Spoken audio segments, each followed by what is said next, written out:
하나님이 천지를 창조하셨습니다. 6일 동안 창조하시고요, 7일 날 쉬셨죠. 6일 날 인간을 창조하셨습니다. 그리고 그 인간에게 명령하시죠. 생육하고 번성하여 땅에 충만하라. 땅을 다스리라. 명령하셨습니다. 그에 덧붙여서 한 가지 더 명령을 하시는데요. 에덴 동산의 모든 열매는 임의로 먹되, 마음대로 먹으라는 거예요. 그러나 동산 중앙에 있는 선악을 알게 하는 나무의 열매는 너희가 먹지 말라. 먹으면 정령 죽으리라. 먹지 말라 말씀하십니다. 그런데 어떻게 돼요? 첫사람 아담이 죄의 유혹 앞에서 잘못된 선택을 해서 선악을 알게 하는 열매를 따먹어버리죠. 그 결과는 이 땅에 죄가 들어오기 시작합니다. 너무나도 강력하게 전파되어지며 온 땅에 순식간에 죄의 바다가 되어지는 그 모습을 보며 하나님이 한탄하셨습니다. 그러다가 한 가지 하나님께서 계획을 하셨는데, 이 인간들을 좀 정리를 해야 되겠다. 쓸어버리기로 작정하셨습니다. 대청소하시려고 합니다. 어떻게 하시는고 하니 하늘의 문을 여셨습니다. 그리고 비를 쏟아 붓기 시작하셨습니다. 며칠을요? 40일 밤낮을. 그러니 40일 밤낮 비가 쏟아지니 살아남을 사람이 어디 있습니까? 살아남을 생물들이 어디 있습니까? 다 쓸려 내려가는 거죠.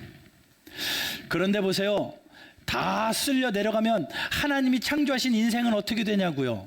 생육하고 번성하고 땅에 충만하라고 했던 하나님의 사명은 어떻게 되냐고요? 그냥 끝나버리는 것 아니냐고요? 그러니 하나님 편에서 한 씨를 남겨놓으셔야 됐는데, 하늘을 내려서 두루 살펴보니 그 중에 하나님의 은혜를 입은 자, 당대 의인이라 불리는 한 사람이 눈에 딱 들어오는 거예요. 그 사람이 노아였습니다. 하나님이 노아를 선택하시고 그 가족 8명을 부르십니다. 노아를 불러놓고 하나님이 말씀하시죠. 너와 내 가족은 구원을 얻으리라. 방주를 저어라 라고 말씀하죠. 예, 순종하여 방주를 짓습니다. 자, 40일 동안 다 쓸어 내려갔어요. 죄가 청산되어진 것 같아요. 하나님이 의인이라고 했던 그 가족 8명만 딱 남았습니다. 그러면 뭔가 잘 돼야 될 터인데, 노아도 아담의 후손이요, 노아도 원죄를 가지고 출생한 인생인지라 그 안에 죄를 어쩔 수 없는지 그 자녀들 그 이후로 점점 죄가 솟아나기 시작을 합니다. 또다시 관영해지기 시작해요. 점점 죄가 많아지기 시작을 합니다. 그들이 모여 살다가 동쪽으로 왜요? 야, 여기보다는 저기가 좀 더 좋아 보인다. 날씨도 좋고 땅도 좋고.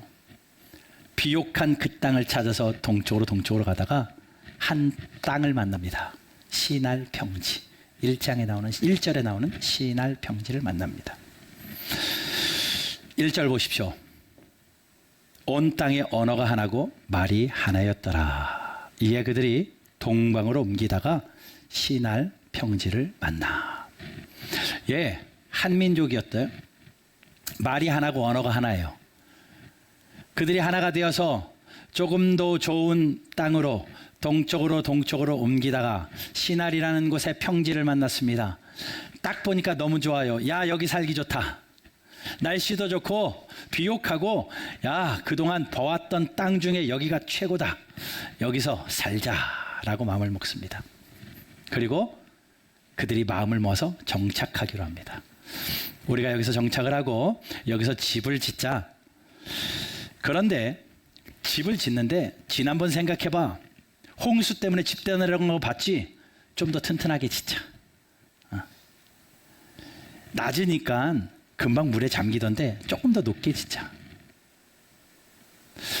좀 더 안전하게, 좀 더 편안하게, 좀 더 높게 지어보자. 그리고 기왕이면 짓는 김에 잘 지어가지고 우리가 이런 집도 졌다라고 좀 박수도 좀 받아보자 라는 마음이 그들에게 생깁니다. 그게 3절이죠.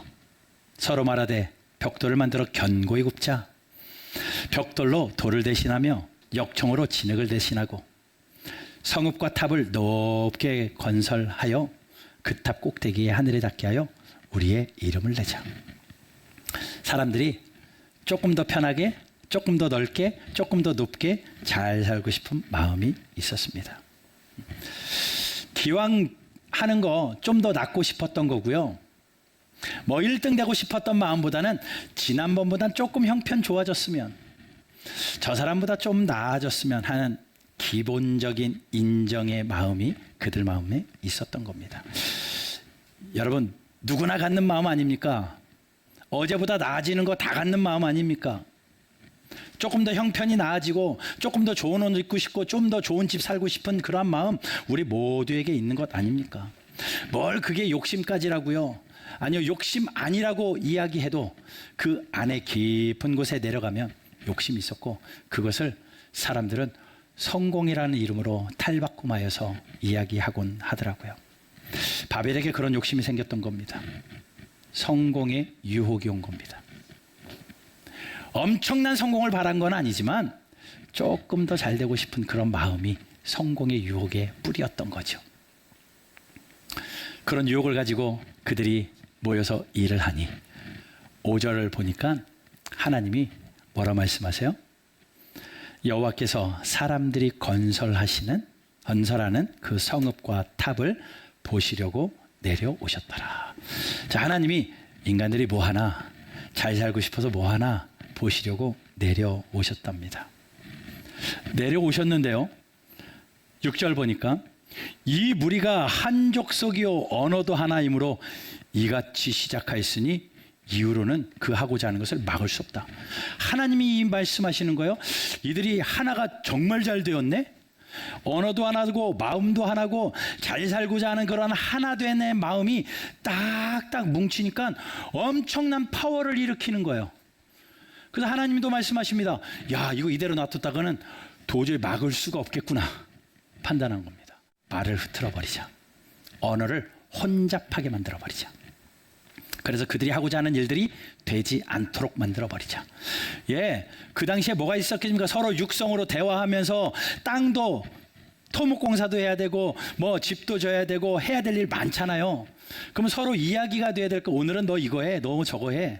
위에서 집 짓는데 야, 위에 망치 가져와. 근데 밑에서 망고 가지고 올라오면 어떡해요? 물 달라고 하는데 엉뚱한 거 들고 오면 어떡해요? 서로 대화가 안 됩니다. 그러면 싸움이 일어나는 거죠. 네가 이거 가져오랬잖아, 네가 이거 가져오랬잖아. 말도 안 되는 이야기로 서로 안 한 이야기 가지고 싸우기 시작하고, 사람이 싸움이 되니 마음이 갈라지기 시작하고, 에휴, 그러면 우리 같은 언어끼리 살자 해서 언어끼리 모여 살기 시작해요. 그때부터 민족이 시작된 겁니다. 언어가 나뉘어지고 그때부터 민족이 시작된 겁니다. 하나님께서 그걸 틀어보셨어요. 그런데 오늘 1절부터 9절까지 말씀 보면요, 참 재밌는 게요, 5절이 중심이잖아요. 중심 구절 5절을 위에 4절, 위에 밑에 4절 이렇게 딱 대꾸를 이루고 있습니다. 표를 한번 보여주시면요, 글씨가 잘 안 보이시는 분들은 성경책 보시고요, 5절이 여호와께서 사람들이 건설하시는 그 성읍과 탑을 보려고 내려오신 게 중심입니다. 1절과 9절, 2절과 8절 대꾸를 이루는데요, 자 보세요. 1절에서 언어가 하나래요. 그들이 말이 하나래요. 그런데 9절 보니까 온 땅의 언어가 혼잡하게 됐대요. 언어가 하나였는데 반대는 온 땅의 언어가 다양해졌습니다. 2절 보면 그들은 시날 평지에 만나서 우리가 거기에 머물러 살자라고 인간은 결정했습니다. 그런데 8절 보면 하나님이 그들을 온 지면으로 흩어버리셨습니다. 인간은 우리 여기 모여 살래요 라고 했는데 하나님은 흩어버리셨습니다. 3절 좀 재밌는데요, 인간들이 서로 이야기합니다. 자, 벽돌을 만들어 견고히 굽자. 그리고 우리가 역청으로 진흙을 대신하자 라고 그들이 서로 외치며 이야기하는데, 하늘의 하나님께서도 똑같이 이렇게 말씀하시죠. 7절 보면 자, 우리가 내려가서 혼잡하게 해서 알아듣지 못하게 하자. 사람들은 자, 우리가 이거 하자 라고 하는데 하나님도 자, 우리는 이렇게 하자 라고 대꾸를 이루어요. 4절 보세요. 온 땅의 흩어짐을 면하자. 인간은 이렇게 이야기하고 있는데 하나님께서는 6절에 막을 수 없으니 흩어버리자라고 대꾸를 이루고 있습니다. 보이세요? 이 표를 가만히 보면 5절을 중심으로 인간이 하고자 하는 의지와 하나님이 하시고자 하는 의지가 대립돼 있습니다. 인간은 이렇게 하려고 했는데 하나님은 이렇게 하는 거죠. 이게 오늘 본문 1절부터 9절까지의 내용이에요. 자, 우리가 먼저 점검할 건 이겁니다. 바벨 사람들이 뭐 그동안 힘들게 살았으니까 좋은 땅에 만나서 좀 편하게 사는 게 뭐 그리 잘못됐어. 그러나 오늘 본문을 들여다보면 그들의 동기가 있어요. 동기. 왜 그랬는지 두 가지가 나오는데, 첫 번째는요, 4절을 보면 탑을 하늘 꼭대기까지 지어서 뭐 하자고? 내 이름을 내자. 내 이름을 내고자 하는 동기가 그 안에 숨어져 있습니다. 편하게 잘 살고 싶은 그러한 욕심 속에 내 이름을 드러내고 싶은 것이 있었어요. 이거죠. 와, 저 건물 되게 멋있다. 와, 저 건물 되게 높은데 누가 지었어? 응, 내가 졌어. 이거 하고 싶은 거예요. 내 이름이 드러나고 싶고 내 이름을 알리고 싶었던 바벨이 가졌던 첫 번째 동기입니다. 자, 보세요. 하나님은요, 높은 곳에 계신 분입니다. 하나님의 이름은 언제나 높은 곳에 계셔야 되고 하나님의 영광은 언제나 높은 곳에 계셔야만 합니다. 그런데 인간이 욕심을 가지고 내 이름을 높이 올리려고 해요. 내 이름을 높이 올리려고 하고 내 생각을 높이 올리려고 하고 내가 했던 것을 높이 올리려고 하면서 하나님의 높으심을 내리고 나의 욕심을 위에다가 놓으려고, 나의 이름을 위에다가 놓으려고 하는 그런 마음. 그렇게까지 아닌데요 라고 해도 우리 안에 깊은 곳에 하나님의 높으심에는 안중에도 없고 나의 이름의 높음에만 관심이 있는 그러한 사람들. 우리가 하나님의 이름을 끌어낼 생각은 없었어도 내 이름이 높아지고자 하는 그 욕심의 탈이 성공이라는 겁니다. 하나님이 싫어하시는 죄가 있습니다. 가장 싫어하시는 죄가 교만입니다. 교만이 죄라는 것을 여러 책을 읽다가 한 구절이 참 마음에 와닿아서 적어놓았는데요. 한번 읽어드릴게요. 본질적인 악, 최고의 악은 교만이다. 이에 비하면 부정, 술, 탐욕, 술 취함 등은 벼룩에 지나지 않는다. 천사가 사탄이 된 것도 교만 때문이고 교만은 모든 악을 더 나쁜 악으로 이끄는 것이다. 그것은 하나님을 대항하는 완벽한 인간의 마음이다. 하나님을 대항하는 인간의 완벽한 마음이다 라고 말합니다. 한마디로 교만은요, 하나님의 자리에 내가 앉고 싶은 거예요. 하나님이 박수 받으시고 하나님이 영광 받으셔야 되는데 하나님의 영광에는 안중에도 없고 내 이름이 드러나고 싶고 내가 박수 받고 싶고 내가 편하고 싶고 성공의 탈을 쓰고 높은 자리에 내가 앉고 싶은 것, 인간의 본성입니다. 또 하나의 동기가 있었어요. 바로 이어서 나오는 4절 끝부분에 흩어짐을 면하자. 이게 또 하나의 동기였습니다. 조상들 보니까 홍수 때문에 다 쓰러졌거든요. 그러니 노아 때부터 그 아들 셈, 함, 야벳은 야, 우리가 흩어지지 말고 잘 살아보자. 잘 살아보자. 모여서 잘 살아보자. 연합해서 잘 살아보자. 이게 뭘 잘못이에요? 여러분, 연합하는 거 좋은 거 아니에요? 하나님은 연합하는 거 정말 좋아하시잖아요. 형제가 동거하여 연합함이 어찌 그리 아름다운지요. 우리는 하나라면서요. 예수 그리스도를 머리로 연합하라면서요. 함께 살겠다는데, 함께 하나 되겠다는데 너무나도 좋고 하나님이 더 좋아하시지 않으셨을까요? 그런데요, 하나님이 첫사람 아담을 지어 놓으시고 아담과 하와에게 명령하셨습니다. 이렇게 말씀하셨습니다. 창세기 1장 28절 보면요. 하나님이 그들에게 복을 주시며 하나님이 그들에게 이르시되 뭐라고 말했냐면 생육하고 번성하여 땅에 충만하라. 땅에 정복하라. 하나님이 그들에게 요구하셨던 건 그거예요. 그러니 하나님의 마음은 이거예요. 인생들을 향한 하나님의 마음은 생육하고 번성하고 땅에 충만하는 것. 예, 생육하고 번성하고 땅에 충만하려면요, 흩어져야 돼요. 땅에 가득하려면 흩어져야 돼요. 자, 첫사람 아담 실패해가지고 하나님께서 홍수로 쓸어버리시고 이제 노아가 남았으니 노아를 향한 하나님의 마음은 뭘까요? 창세기 9장 1절에 하나님이 노아와 그 아들들에게 복을 주셨습니다. 복을 주시며 그들에게 이르시되 생육하고 번성하여 땅에 충만하라. 어디서 많이 봤죠? 하나님의 마음은 변하지 않았어요. 대상은 변했지만 하나님은 그 인간들이 생육하고 번성하고 땅에 충만하고. 아담한테 한 번 얘기했다가 실수했으니까 노아에겐 2번 얘기해요. 7절에 한 번 더 얘기하십니다. 너희는 생육하고 9장 7절이요. 번성하여 땅에 가득하여 그 중에서 번성하라 했다. 다시 한번 강조하며 말씀하시는 거예요. 땅에 충만하고 땅에 가득해서 번성하라. 예, 땅에 가득하려면 어떻게 해야 돼요? 흩어져야 가득해지죠.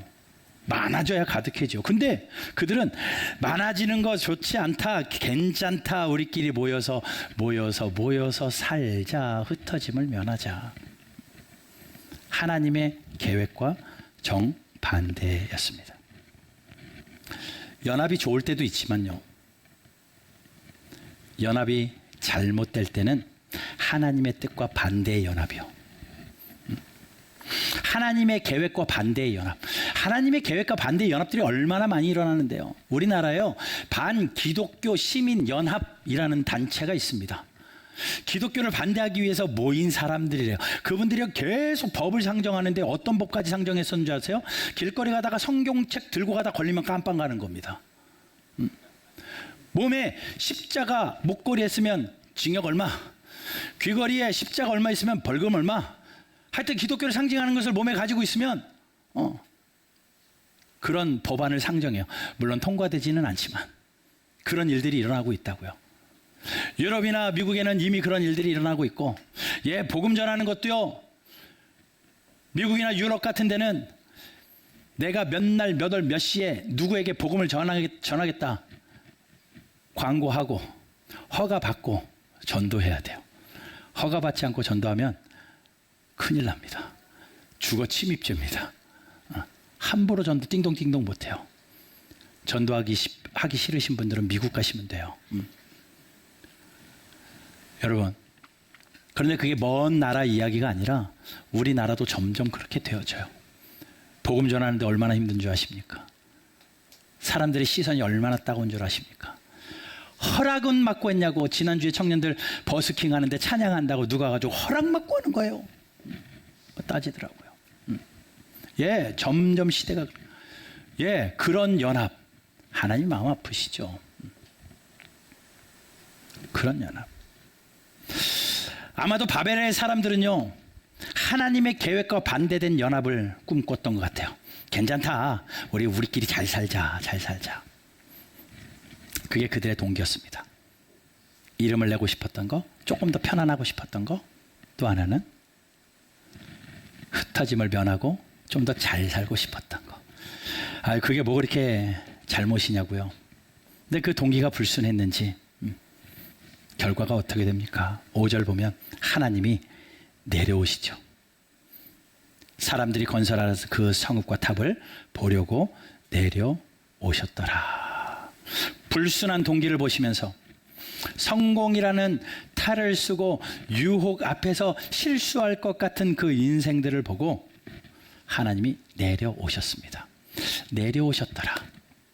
사람들은요, 높이 쌓아요, 높이 올라가서 가장 하늘의 꼭대기에 닿게 내 이름을 내자라고 했는데, 그렇게 높게 쌓은 탑도 하나님은 보시려면 내려오셔야 되는 분이에요. 우리가 아무리 높아지고 아무리 높아져도 하나님은 내려오셔야 되는 분이라는 겁니다. 니들이 아무리 높이 쌓아봐라, 내가 내려가야지. 바로 그거죠.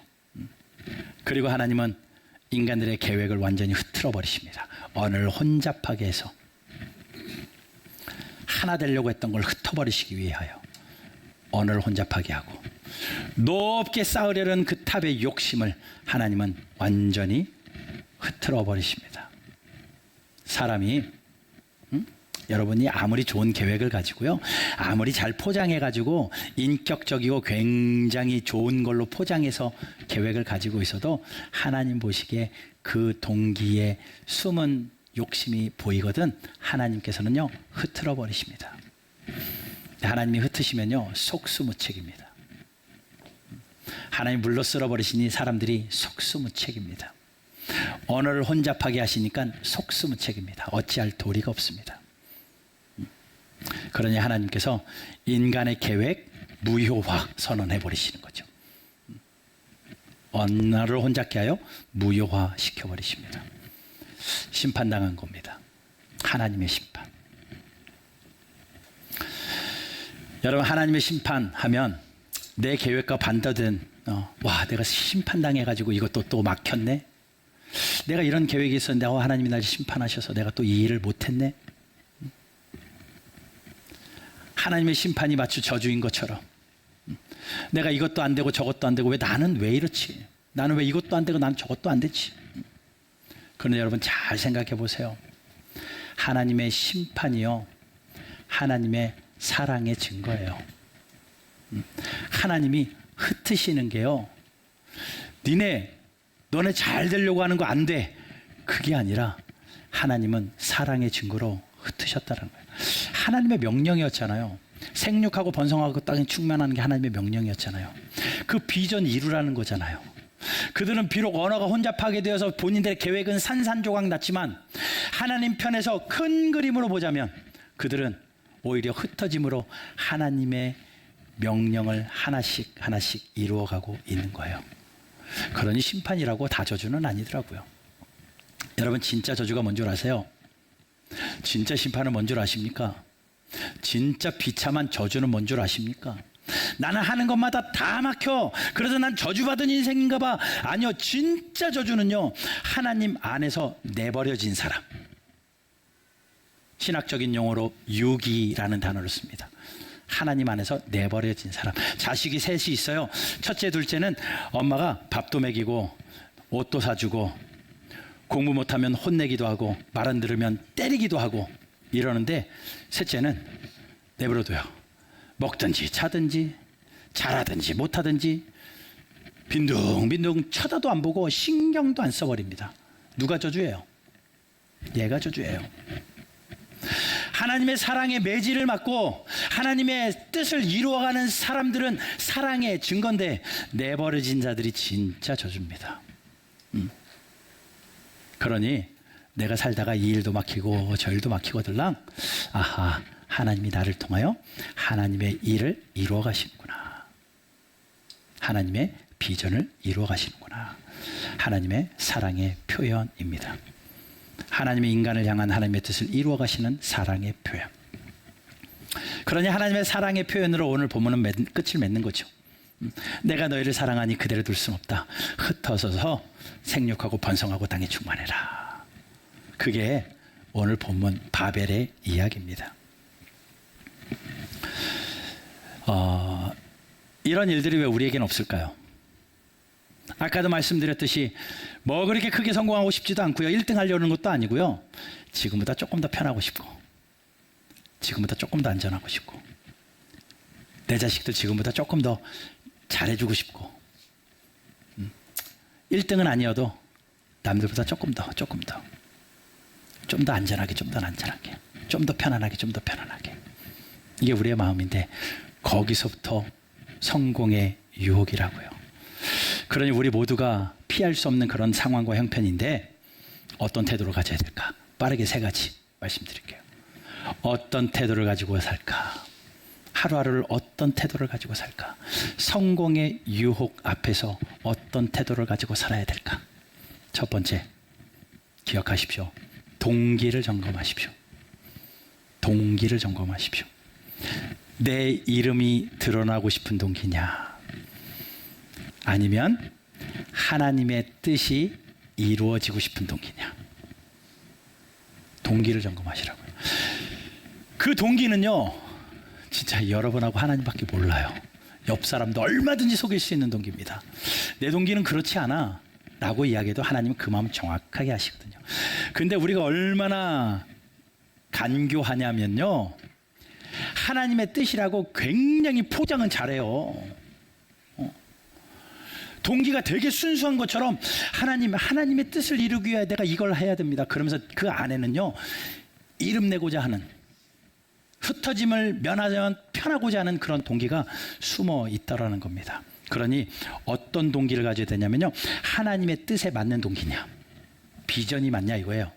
하나님의 뜻이 뭡니까? 인간을 향한 하나님의 꿈이 무엇이었습니까? 생육하고 번성하고 땅에 충만하라는 거예요. 그 비전에 맞는 동기가 그들에게 있냐, 그들은 점검했어야 되는데, 여러분 점검하십시오. 여러분들이 지금 살아서 이 자리에 앉아 있으시다라는 것은 하나님이 여러분들을 향하여 아직 포기하지 않으셨다는 것이고, 하나님이 여러분들을 향한 하나님의 꿈이 아직 그대로 있다는 거예요. 여러분 한 분을 향한 하나님의 꿈이 있다면, 여러분 그 하나님의 꿈이 여러분들의 동기가 되어야죠.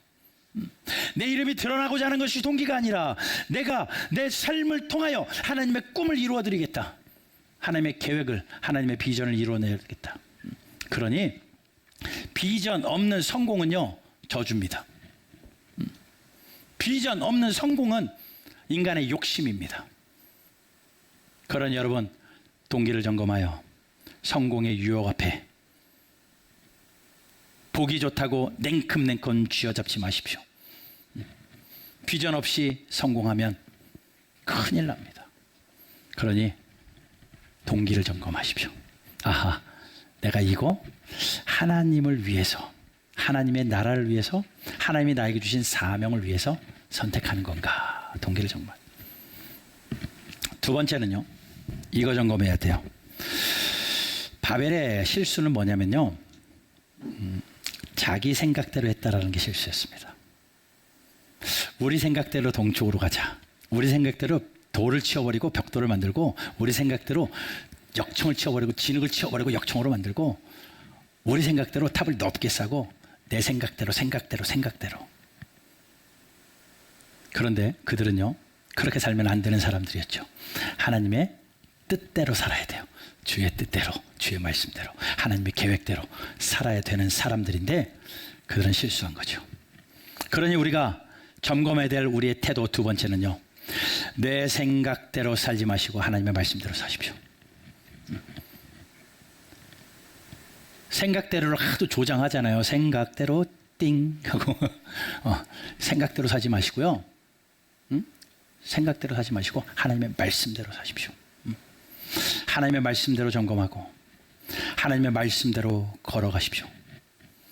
말씀대로 살려고 보니, 또 태도 선택이라는 말씀을 듣다 보니 이제 우리에게 선택 장애가 올지 몰라요. 이거 어떻게 하라는 거야? 어떻게 하라는 거야? 매 순간에 선택 장애가 올지 모릅니다. 괜찮습니다. 그때는 밀어두십시오. 그리고 하나님 앞에 엎드리세요. 하나님 앞에 엎드리세요. 주저주저 되거들랑, 선택이 딜레이 되거들랑 좀 미루고요, 한 번 더 말씀 펴시고요, 한 번 더 기도하시고요, 한 번 더 주 앞에 나오십시오. 여러분 조금 늦게 가더라도 제대로 가야 되지 않겠습니까? 선택이 잘못되는 것보다 늦어지더라도 바른 길 가야 되지 않겠습니까? 그러니 하나님의 생각대로 살기 위하여 하나님의 뜻대로 사는 저와 여러분들 되시기를 주님의 이름으로 축원합니다. 그러니 내 생각대로 무언가 움직이기 전에 하나님 앞에 엎드리는 훈련을 하세요. 하나님 앞에 우리가 바짝 엎드리잖아요. 하나님, 내 생각은 이랬는데 결정 못하겠어요. 하나님의 뜻은 어떠세요? 라고 우리가 바짝 엎드리잖아요. 하나님이 벌쩍 일어나십니다. 왜요? 일하려고. 여러분들이 바쁘게 손 가지고 일하잖아. 이 일도 하고 저 일도 하고 바쁘게 일하다가 동기를 점검하다 보니 아닌 것 같아. 이 손 어떻게 해야 될까? 하나님, 내가 기도하겠습니다. 두 손 모아 하나님 앞에 기도하기 시작하잖아요. 하나님이 손을 펴신다고요. 왜요? 일하려고 하나님이.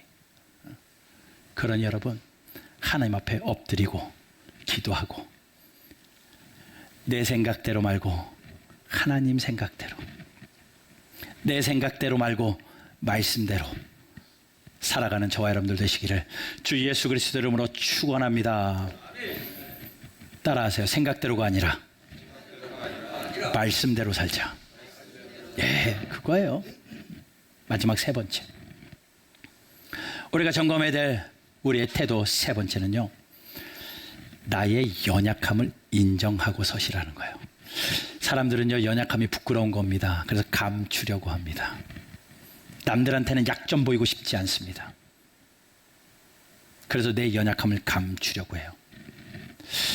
여러분, 뭔 소리야? 또 성공의 유혹인데 무슨 연약함이 뭔 얘기야? 라고 말할 수 있을지 모르지만 성공의 유혹 앞에서 우리가 사탄의 도구가 되지 않기 위해서, 성공의 유혹 앞에서 하나님 앞에 여전히 영광 돌리는 성공한 사람으로 살게 하시기 위해서 하나님이 우리에게요, 한 장치를 다 심어 놓으셨어요. 다시요. 성공의 유혹 앞에서 잘못된 선택에서 하나님의 영광 가리지 않도록 하나님이 잘 선택하라고 우리 안에다가 하나님이 장치를 다 심어 놓으셨다고요. 그 심어 놓은 장치 이름이 뭐냐면요, 연약함입니다. 나의 약함이 장치예요. 그러니 우리는 그거 인정하는 겁니다. 주여, 나는 연약합니다. 주님, 내가 연약합니다. 오늘도 힘들어하며 살아가는 연약한 존재입니다.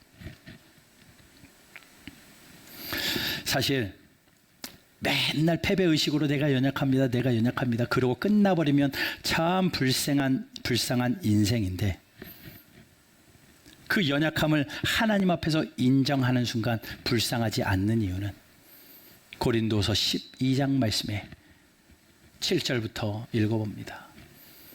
바울의 고백이죠. 여러 계시를 받은 것이 지극히 크므로 하나님께 받은 게 너무 많아요.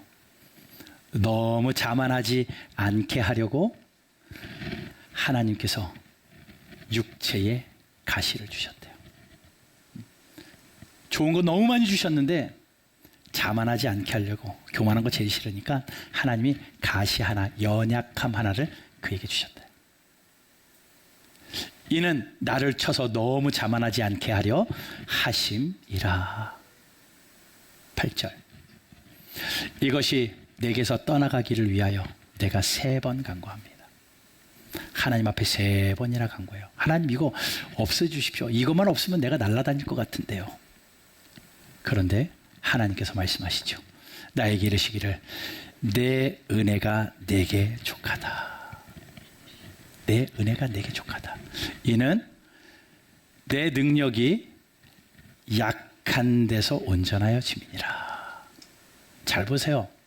하나님의 강하신 능력이 약한 데서 온전하여진대요. 약한 데서 온전하여집니다. 우리 10절 같이 한번 읽어볼까요? 시작.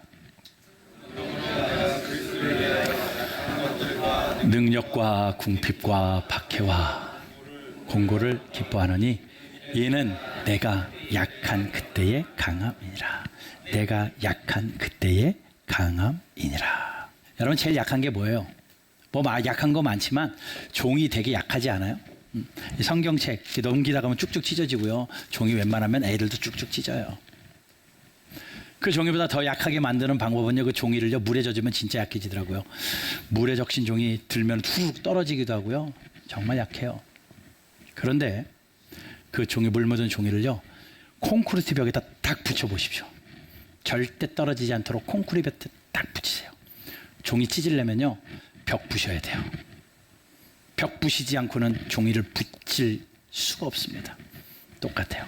종이보다 연약한 우리의 인생, 나의 연약함, 창조주 되신 하나님, 나의 구원자 되신 예수 그리스도, 가장 강하신 분과 딱 붙어 있으면, 절대 떨어지지만 않으면 우리는 약해도 약한 게 아니라 약할 때 강함 되시는 하나님의 능력으로 사는 겁니다. 여러분, 그러니 우리가 해야 될 세 번째는 연약함을 인정하세요. 그리고 약할 때 강함 되시는 하나님의 은혜를 구하는 것, 이것이 성공의 유혹 앞에 누리는 우리의 세 번째 태도입니다.